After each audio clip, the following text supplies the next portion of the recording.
तो दोस्तों, आज हम आपके लिए लेकर आए हैं नेटफ्लिक्स की जबरदस्त मिस्ट्री थ्रिलर का एक्सप्लेनेशन, जिसका नाम है सिकंदर का मुकद्दर।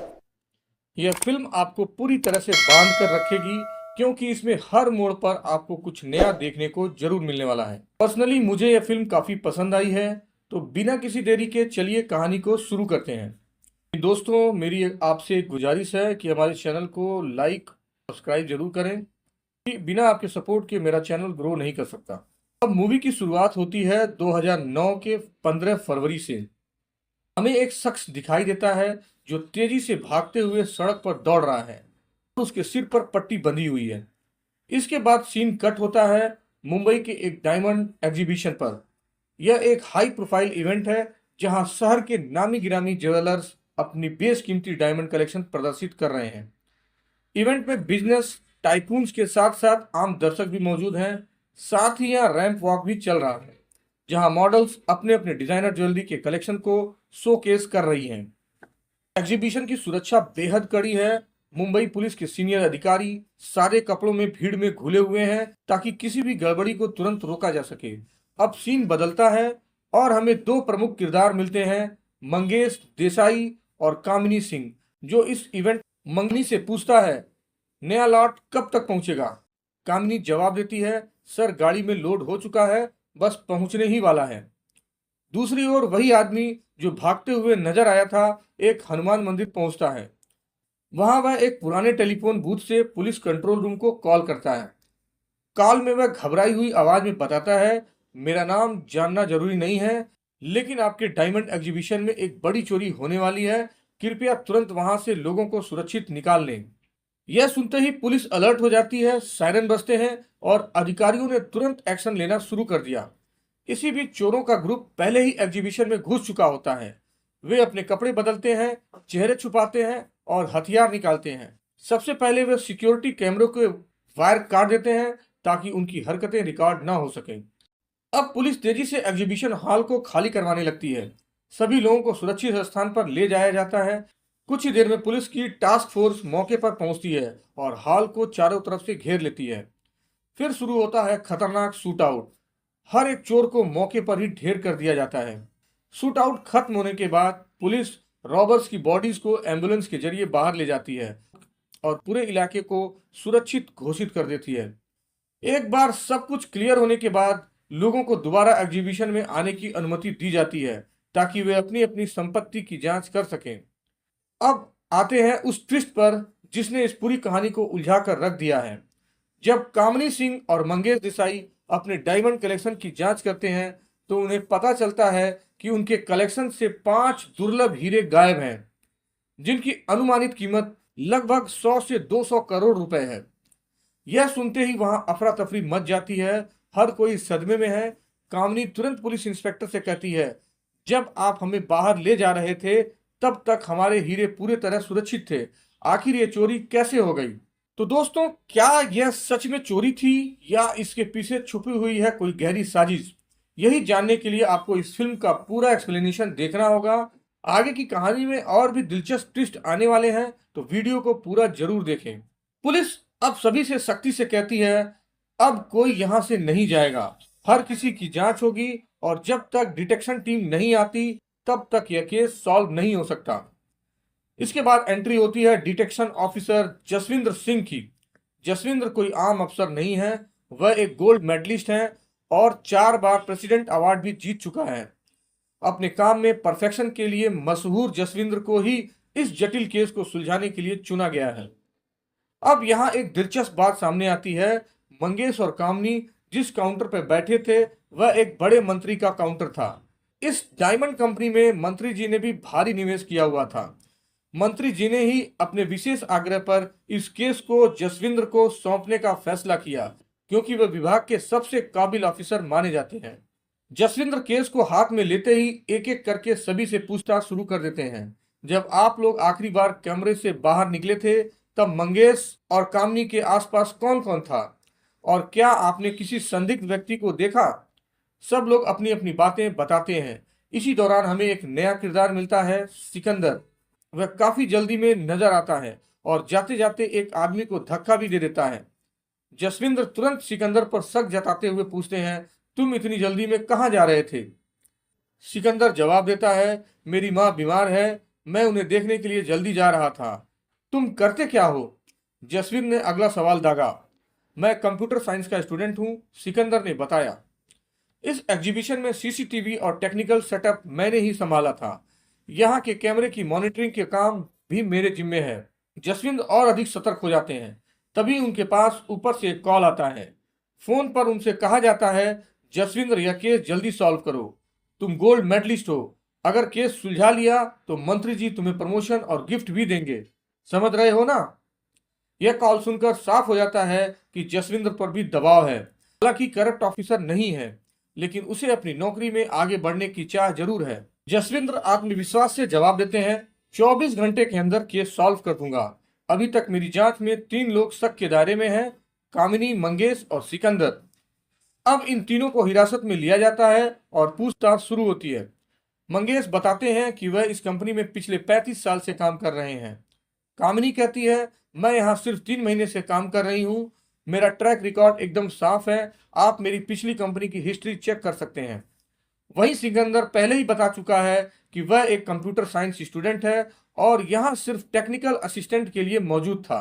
अब सवाल यह है कि क्या इनमें से कोई एक हीरा चुराने के लिए जिम्मेदार है, या कहानी में कोई और भी है जो छुपा हुआ खेल खेल रहा है। जसविंद्र को अब 24 घंटे में इस रहस्य को सुलझाना है। दोस्तों, आगे की कहानी में कई चौंकाने वाले ट्विस्ट आने वाले हैं, तो वीडियो को अंत तक जरूर देखें। जेल के भीतर की कहानी एक और मोड़ लेती है। मंगेश, कामिनी और सिकंदर को कस्टडी में ले लिया जाता है और उनसे पूछताछ शुरू होती है। कामिनी के पास उसका छोटा बच्चा और उसकी छोटी बहन है जो उसके साथ जेल में है। वहीं दूसरी तरफ मंगेश और सिकंदर आपस में बात करते हुए नजर आते हैं। सिकंदर अपनी बेगुनाही की दुहाई देते हुए कहता है, मैंने कुछ भी नहीं किया, मेरी माँ घर में अकेली है, वह बीमार है और मुझे उसकी फिक्र हो रही है। मंगेश, जो कंपनी में 35 साल से काम कर रहा है, दर्द भरे स्वर में कहता है, मैंने इस कंपनी को अपनी जिंदगी के इतने साल दिए, लेकिन सेठ ने मुझ पर एक बार भी भरोसा नहीं किया। एक बार भी नहीं कहा कि मंगेश ऐसा नहीं कर सकता है। ऐसे लोगों के लिए वफादार बने रहना बेकार है। चाहे तुम मरते दम तक ईमानदार रहो, लेकिन शक हमेशा तुम पर ही करेंगे। तभी मंगेश एक चौंकाने वाली बात कहता है, लेकिन एक बात समझ नहीं आई, कामिनी ने झूठ क्यों बोला? उसने कहा कि वह सिर्फ 3 महीने से यहाँ काम कर रही है, जबकि सच यह है कि वह पिछले 4 साल तक इसी कंपनी में थी। यह सुनकर सिकंदर को पहली बार कामिनी पर शक होता है। इसी बीच जसविंद्र सिकंदर को बुलाता है। सिकंदर को एक कमरे में ले जाया जाता है, जहां उसे बुरी तरह से टॉर्चर किया जाता है। जसविंद्र, जो पहले से ही इस केस को जल्दी सुलझाना चाहता है, आते ही कहता है, मुझे यह केस जल्दी क्लोज करना है, सच सच बता दो। मुझे अपनी एनर्जी और एफर्ट बर्बाद करने का कोई शौक नहीं है। मेरे पास इतने सबूत हैं कि मैं यहाँ यह साबित कर सकता हूँ कि तूने ही हीरे चुराए हैं। अब यह तू बताएगा कि कैसे चुराए, यह मुझे खुद ही साबित करना पड़ेगा। सिकंदर बार बार अपनी सफाई में कहता है, मैंने कुछ नहीं किया, मैं सिर्फ अपनी बीमार माँ की वजह से ही जल्दी निकल रहा था। आप बस मुझे टॉर्चर करके झूठा फंसा रहे हो। आप बस अपना प्रमोशन चाहते हो। आप एक करप्ट पुलिस ऑफिसर हो। यह सुनते ही जसविंद्र को गुस्सा आ जाता है और सिकंदर को 2 थप्पड़ मारता है। सिकंदर अपनी बेगुनाही पर अडिग रहते हुए कहता है, अगर मैंने चोरी नहीं की और मैं निर्दोष साबित हुआ तो तुम मुझसे माफी मांगोगे? अगर तुम मर्द हो तो वादा करो। अब कहानी 15 साल आगे बढ़ती है। हम जसविंद्र को देखते हैं कि वह पूरी तरह से बदल चुका है। एक वॉशरूम में बैठकर शराब पी रहा है। उसकी हालत खराब है। शराब पीने के बाद वह अपने मुंह पर पानी मारता है और अपने सीनियर ऑफिसर के ऑफिस में पहुंचता है। वहां उसे बताया जाता है कि उसकी खराब परफॉर्मेंस के कारण उसे सस्पेंड किया जा रहा है। तुम्हें अब ड्यूटी पर नहीं बुलाया जाएगा, आज से तुम टर्मिनेट हो। जसविंद्र को यह फैसला सुनाया जाता है। यह सुनकर जसविंद्र ऑफिस से बाहर निकलता है। अब उसके पास सरकारी गाड़ी भी नहीं है। वह ऑटो में बैठता है और कोर्ट पहुंचता है। कोर्ट में उसकी पत्नी मौजूद होती है। दोनों के बीच पहले से ही तलाक का केस चल रहा है। 15 साल के वैवाहिक जीवन के बाद दोनों अब अलग हो रहे हैं। जसविंद्र की पत्नी तलाक के दौरान सख्त शब्दों में कहती है, तुम्हें मेरे रहने खाने का सारा खर्च देना होगा। अगर 3 बार भी इंस्टॉलमेंट मिस हो गया तो मैं तुम्हारा जयपुर वाला घर भी ले लूंगी। कोर्ट में तलाक ग्रांटेड हो जाता है। जसविंद्र अब पूरी तरह से अकेला हो चुका है। कोर्ट से निकलते हुए उसकी आंखों में दर्द झलकता है। वह अपने जीवन के इस मोड़ पर बुरी तरह से टूट चुका है। वह सीधे एक बार में जाता है, वहां जाकर चुपचाप एक कोने में बैठता है और लगातार शराब पीता रहता है। शराब की हर घूंट के साथ उसकी आंखों में अतीत की कड़वी यादें तैरती रहती हैं। अब सवाल यह उठता है कि क्या जसविंद्र की इस हालत के पीछे सिर्फ वह केस है, या 15 साल पहले का कोई ऐसा राज है जो आज भी जसविंद्र को कचोट रहा है। क्या वह कभी अपनी खोई हुई जिंदगी वापस पा सकेगा? कहानी एक और महत्वपूर्ण मोड़ पर पहुंचती है जब जसविंद्र के जीवन में 15 साल पुरानी गलतियां फिर से सामने आने लगती हैं। बार का मालिक जसविंद्र से पूछता है, सर क्या आप कल ड्यूटी पर नहीं जाएंगे? जसविंद्र मुस्कुराते हुए जवाब देता है, मुझे जॉब से निकाल दिया गया है। इसके बाद वह बार मालिक से पूछता है, तुझे मैं कैसा आदमी लगता हूँ? क्या मैं ईमानदार पुलिस वाला ऑफिसर हूँ या भ्रष्ट हूँ? सच सच बोल, तुझे डरने की जरूरत नहीं है। बार मालिक थोड़ी झिझक के बाद जवाब देता है, सर आप एक बीप बीप किस्म के इंसान हो, आप पैसों के लिए कुछ भी कर सकते हो। जसविंद्र यह सुनकर थोड़ी देर के लिए चुप हो जाता है, फिर कहता है, अब जा, तेरा काम हो गया। इसके बाद जसविंद्र एक फोन लगाता है और कॉल सीधा अबू धाबी जाता है। फोन पर एक आदमी से बात करते हुए जसविंद्र पूछता है, क्या हाल है? फोन की दूसरी तरफ से आवाज आती है, आपका पुराना दोस्त इंडिया आ रहा है। यह सुनते ही जसविंद्र के चेहरे पर हल्की सी मुस्कान आ जाती है। आदमी आगे कहता है, सर बाकी का पेमेंट भी कर दीजिए। जसविंद्र जवाब देता है, इस बार आखिरी खाता बंद करूंगा और पूरा पेमेंट तुम्हें कर दूंगा। इसके बाद जसविंद्र उस आदमी से एक नंबर सेंड करने को कहता है। जसविंद्र उसी नंबर पर कॉल करता है। फोन सिकंदर को लगता है, जो अब पूरी तरह बदल चुका है। अबू धाबी में रहकर वह एक सक्सेसफुल बिजनेसमैन बन चुका है। जैसे ही फोन पर जसविंद्र की आवाज आती है, सिकंदर तुरंत पहचान लेता है कि यह वही इंसान है जिसने उसे 15 साल पहले टॉर्चर किया था। जसविंद्र सीधा मुद्दे पर आता है और कहता है, याद है तुमने मुझे क्या कहा था? जब साबित हो जाएगा कि तुम निर्दोष हो तो मुझे माफी मांगनी पड़ेगी। सिकंदर चुप रहता है और जसविंद्र अपनी बात जारी रखता है, मैं माफी मांगना चाहता हूँ। मैंने तुम्हारी जिंदगी तबाह कर दी थी, लेकिन अब मैं एक मर्द की तरह तुम्हारी आंखों में देखकर माफी मांगूंगा। मैं तुम्हें एक एड्रेस भेज रहा हूँ, इंडिया आते ही मुझसे मिलना। सिकंदर के फोन रखते ही कहानी फ्लैशबैक में चली जाती है, जहां उसे अपनी पिछले 15 साल की तकलीफें और टॉर्चर याद आने लगती हैं। सिकंदर इंडिया लौटने का फैसला करता है। एयरपोर्ट पर पहुंचकर वह अपने एक दोस्त से कहता है, कामिनी को बता देना कि मेरी फ्लाइट में थोड़ी देरी हो गई है, मैं थोड़ी देर बाद आऊंगा। लेकिन वह सीधा जसविंद्र से मिलने के लिए निकलता है। कहानी हमें 15 साल पहले ले जाती है।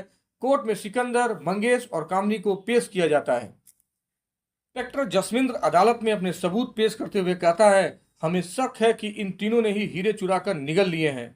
हमें मेडिकल टेस्ट करने की जरूरत है। अगर हीरे उनके शरीर में नहीं है तो हमें पता लगाना होगा कि वे हीरे कहाँ छुपाए गए हैं और किसे दिए गए हैं। इंस्पेक्टर का दावा होता है कि सिकंदर, मंगेश और कामिनी ही वो तीन लोग हैं जो उस समय डायमंड के रेडियस के अंदर मौजूद थे। डिफेंस लॉयर के पास भी कोई ठोस सबूत नहीं होता।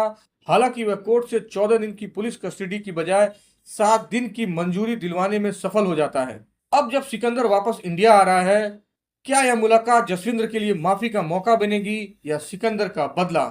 क्या जसविंद्र वाकई अपने गुनाहों का प्रायश्चित करेगा या यह कहानी एक और अप्रत्याशित मोड़ लेगी? पुलिस कस्टडी में इन तीनों को एक अस्पताल ले जाया जाता है, जहां सिकंदर की एक नर्स दोस्त भी मौजूद होती है, लेकिन सिकंदर उससे कोई बातचीत नहीं करता। डॉक्टर उनकी पेट समेत अन्य जांच करते हैं, लेकिन उनके शरीर में कोई डायमंड्स नहीं पाए जाते। इसके बाद हमें उस शख्स का दृश्य दिखाया जाता है जिसने हनुमान मंदिर से कंट्रोल रूम में कॉल किया था। जसविंदर उससे सख्त लफ्ज में पूछता है, इतने दिनों से तू कहाँ गायब था? टीवी और न्यूज में ये केस हर जगह छाया हुआ है। वह आदमी घबराते हुए जवाब देता है, सर मैं डर गया था।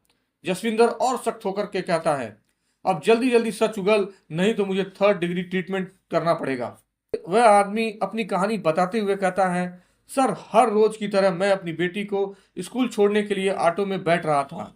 ऑटो थोड़ी ही दूर गया था कि मेरे पास एक फोन आया। फोन पर किसी ने कहा कि हर दिन ऑटो वाले का चेहरा चेक करना, नहीं तो आज तेरी बेटी घर नहीं पहुंचेगी। वह आदमी घबरा गया और ऑटो के पीछे पीछे भागने लगा। फोन पर दोबारा कॉल आया, तेरे पैजामे में एक चिट्ठी है, उसमें जो भी लिखा है वैसा ही करना। हनुमान मंदिर के पास जाकर टेलीफोन करना, फिर सीधे घर जाना, तेरी बेटी सही सलामत घर पहुंच जाएगी। वह बताता है, सर मैंने वैसा ही किया और मेरी बेटी सही वक्त पर घर लौट आई। वह ऑटो वाला ही था लेकिन किसी ने मुझसे मजाक किया था। फिर हमें दिखाया जाता है कि कस्टडी में सिकंदर, मंगेश और कामनी को लगातार टॉर्चर किया जाता है।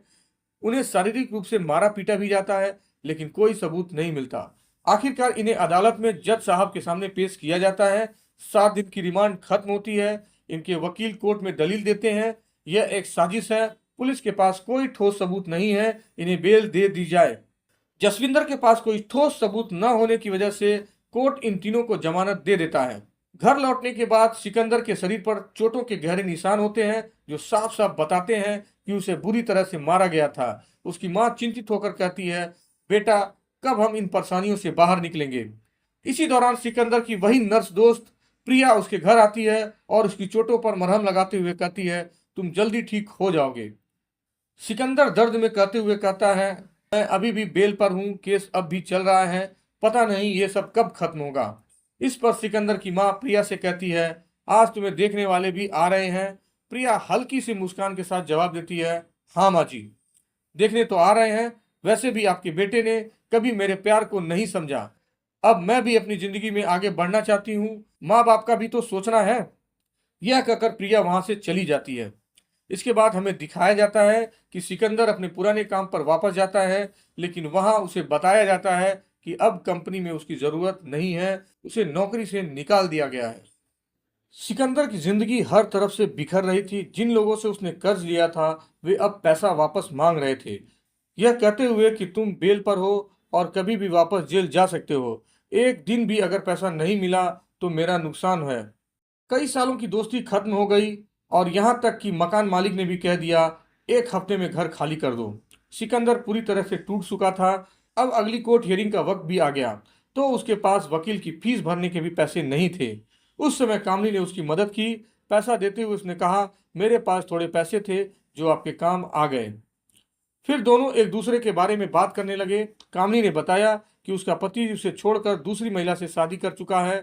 अब उसके साथ सिर्फ उसका बेटा और छोटी बहन है। इस शहर में उनके अलावा कोई उनका नहीं है। सिकंदर के पास भी अब केवल उसकी मां बची थी। उसके पिता का निधन बचपन में ही हो गया था। जिंदगी की मुश्किलें दोनों को घेर चुकी थीं। बावजूद इसके सिकंदर और कामनी के बीच नजदीकियां बढ़ने लगीं। एक दूसरे की मदद करना, साथ में कोर्ट जाना और धीरे धीरे साथ घूमने से उनके बीच प्यार पनपने लगा। आखिरकार दोनों एक रिश्ते में बंध गए और एक दूसरे का सहारा बन गए। फिर एक दिन जब कोर्ट से लौटते वक्त सिकंदर अपने घर पहुंचा तो उसने वहां भीड़ देखी। घर के अंदर जाने पर उसे पता चलता है कि उसकी मां अब इस दुनिया में नहीं रही। उनकी तबीयत पहले से ही खराब थी और कोर्ट कचहरी के चक्कर में सिकंदर उनका ठीक से ख्याल नहीं रख सका। अपनी मां को खोने के बाद सिकंदर ने अपना सारा सामान बांधा और सीधा कामनी के घर चला गया। वहां दोनों साथ रहने लगे और बाद में शादी भी कर ली। अब कहानी वापस वर्तमान में लौटती है। बार में सिकंदर जसविंद्र से मिलने जाता है। जसविंद्र उसे देखते ही माफी मांगता है, सॉरी सिकंदर, मैंने तुम्हारे साथ जो भी किया वो बहुत गलत था। मैंने तुम्हारी पूरी जिंदगी तबाह कर दी, लेकिन मुझे जानना है कि उस इंक्वायरी के बाद तुम्हारे साथ क्या क्या हुआ। सिकंदर जवाब देता है, जब इंक्वायरी चल रही थी मुझे एक बार फिर से बेल मिल गई थी। उस दौरान मेरा एक दोस्त मिला जिसने कहा, मेरा एक अंकल पटना में रहते हैं, वहां उनका एक नट्स का फैक्ट्री है, तुम वहां जाओ और काम संभाल लो, तुम दोनों वहां से नई शुरुआत कर सकते हो। सिकंदर बताता है, हमने ट्रेन पकड़ी और पटना चले गए। वहां जाकर मैंने काम शुरू किया। धीरे धीरे सब कुछ ठीक चलने लगा। 2 साल बीत गए और हमारा काम अच्छा चल रहा था। फिर एक दिन अचानक मेरे पास फोन आया। वह मंगेश का फोन था। उसने कहा, तुम दोनों का अरेस्ट वारंट निकल चुका है क्योंकि तुमने अगली हियरिंग मिस कर दी थी। सिकंदर हैरानी से कहता है, हमने हियरिंग मिस कर दी थी क्योंकि वकील ने हमें कुछ बताया नहीं। शायद इसलिए कि हमने उनकी फीस नहीं भरी थी। फीस कैसे देते, हम जैसे तैसे पटना में काम चला रहे थे। सिकंदर की जिंदगी में परेशानियों का अंत नहीं हो रहा था। घर का खर्चा, बच्चों की ट्यूशन फीस और फिर मंगेश का कहना, तू जैसे भी हो अगली ट्रेन पकड़कर वापस आ जा, सभी चीजों ने उसे और अधिक घेर लिया। फिर से मुंबई लौटते हुए सिकंदर को यह सुनकर राहत मिली कि जज साहब ने उसे बाइज्जत बरी कर दिया था। इतने सालों तक केस चलता रहा, लेकिन पुलिस के पास कोई ठोस सबूत नहीं था और इसलिए पुलिस को भी डांट पड़ी थी। यह सुनकर सिकंदर को बहुत खुशी हुई और अब वह जल्द से जल्द कामिनी को खुशखबरी देने के लिए पटना लौटने के लिए तैयार था। पटना लौटकर जब सिकंदर कामिनी के पास पहुंचा तो उसकी तबीयत खराब थी। खुशी की खबर देने के बाद कामिनी बेहोश हो गई। सिकंदर उसे तुरंत अस्पताल ले गया, जहां डॉक्टर ने बताया कि उसके फेफड़े में पानी भर चुका है और ऑपरेशन के लिए पैसे की जरूरत है। सिकंदर घर लौटता है और देखता है कि बच्चे घर के बाहर अकेले बैठे हैं। वह अपने पुराने दोस्त के पास गया था, लेकिन उन लोगों ने उन्हें घर से बाहर निकाल दिया था। इस स्थिति में सिकंदर ने बच्चों को होटल में भेजा, पैसे दिए और खुद ऑपरेशन के लिए पैसे जुटाने के लिए घर लौटा। लेकिन रास्ते में कुछ गुंडों ने उसे घेर लिया और उसकी सारी चीजें, पैसा और सामान लूट लिया। उस दिन दुनिया में सिकंदर सबसे छोटा इंसान अपने आप को महसूस कर रहा था। वह अपनी इस हालत से इतना टूट चुका था कि वह आत्महत्या करने की कोशिश करता है और एक ब्रिज की ओर बढ़ता है। लेकिन अचानक एक आवाज सुनाई देती है। वह जाग जाता है। वह सोचता है, क्या कर रहा हूं मैं? मुझे घर लौटकर अपनी बीवी के पास जाना चाहिए और सब कुछ फिर से शुरू करना चाहिए। इसके बाद एक दोस्त ने उसकी मदद की और उसे विदेश भेजा, अबू धाबी, जहां वह एक ठेकेदार के जरिए काम पर लगा। अब 15 साल बाद सिकंदर के पास सब कुछ था। वो उस मुकाम तक पहुंच चुका था जहां उसने कभी सोचा भी नहीं था। तभी जसविंदर उससे मिलता है और कहता है, मेरे पास भी तुम्हारे लिए कुछ खबर है। सुना है तुम्हारा कोई गर्लफ्रेंड भी बन चुका है। सिकंदर हंसते हुए जवाब देता है, मुझे पता था तुम मेरे ऊपर नजर रख रहे थे। केस सुलझाने में तो मैं 100% गोल्ड मेडलिस्ट हूँ। अपने सस्पेक्ट को ऐसे नहीं छोड़ता। हाँ, मेरी एक गर्लफ्रेंड थी जो मेरी कंपनी में काम करती थी। सिकंदर बताता है, तबस्सुम के बारे में मुझे तब पता चला जब एक आदमी उसे अबू धाबी में पहचानने लगा। उस आदमी ने कहा, तू तो पहले बार में डांस करती थी, मुझे याद है। मुझे समझ में आ गया है कि तुमने ही तबस्सुम के बारे में जानने के लिए यह सब किया था, जो मैंने चोरी नहीं की थी। सिकंदर आगे कहता है, तबस्सुम मुझसे सच्चा प्यार करती थी और मैंने अब उसे समझ लिया। इसके बाद जसविंदर माफी मांगता है, मैंने जो किया उसके लिए मैं सॉरी मांगता हूँ। अब मुझे विश्वास हो गया है कि तुमने कुछ नहीं किया। सिकंदर के लिए यह पल बहुत संतोषजनक था। वह मुस्कुराते हुए कहता है, इसके बाद कभी मुझसे मत मिलना, और फिर वह वहां से चला जाता है अपने जीवन के नए अध्याय की शुरुआत करने के लिए। जसविंदर, जो अब तक सिकंदर के जीवन में एक शत्रु बन चुका था, अपनी कड़ी चालें चलकर उसे दबाव में डाल चुका था। जसविंदर ने कहा, कैदी नंबर 3, तुमने कैसे सोच लिया कि मैंने तुम्हारा पीछा छोड़ दिया है? जो भी समस्याएं तुम्हारी लाइफ में आई वो सब मैंने ही बनाई थी।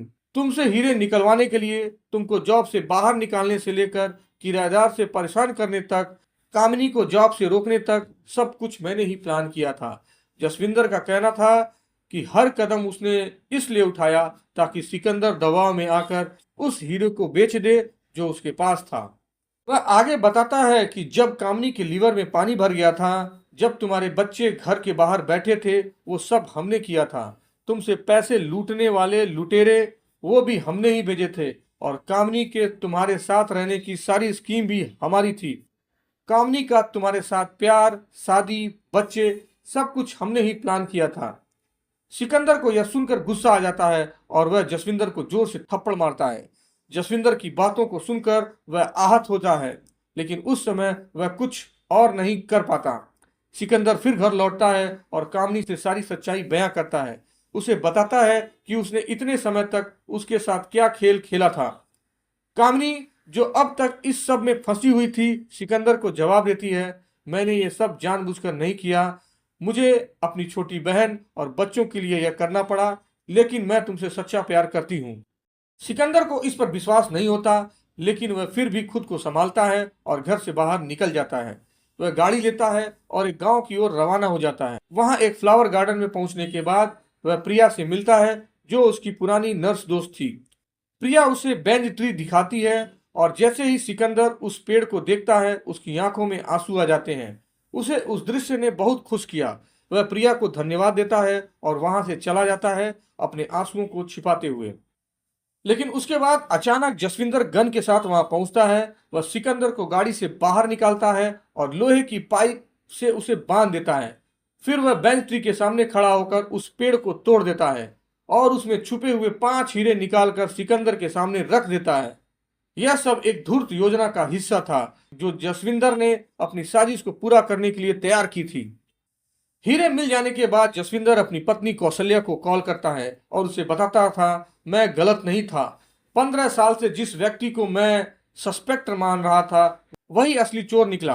कौशल्या जवाब देती है, मुझे पहले दिन से ही यह पता था जब तुमने उस पर शक जताया था, लेकिन तुम्हें 15 साल लग गए सच को साबित करने में।